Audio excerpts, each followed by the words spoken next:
कि बच्चा जब 6 साल तक 7 साल तक रहा खेल, तू 8-8 9-9 साल तक 10 साल तक तो माँ को दूध पिया करता टाबर, ठीक है। और दादो कहते तो रहे छोरो पढ़े आरामू चल जाए स्कूल, कोई बेटा जरूरत को नहीं, आरामू चल जाए, आरामू चल जाए।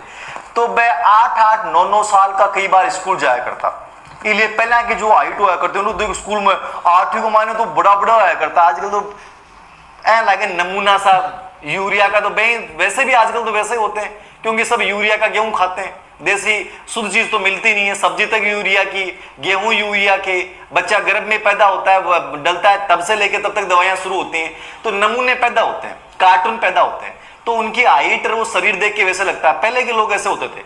अब मान लीजिए वो बच्चा 10 साल का गया, तो 10 साल का बच्चा गया तो गुरुजी स्कूल में जाता है, एडमिशन कौन सी क्लास में करेगा? पहली क्लास में। 10 वर्ष का बच्चा गया और पहली क्लास में बैठा दियो बिन, ठीक है। अब उसको क्यों बैठा दिया? क्योंकि कुछ नहीं आता था। वो 12 साल का जाता तो भी पहली क्लास में बैठता था। ये हमारे एजुकेशन सिस्टम की व्यवस्था थी।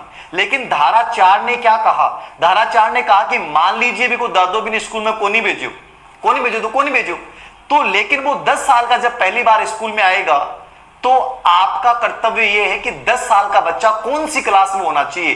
तो 6 साल का बच्चा पहली क्लास में होना चाहिए, 7 साल का दूसरी में होना चाहिए, 8 साल का तीसरी में होना चाहिए, 9 साल का चौथी में होना चाहिए।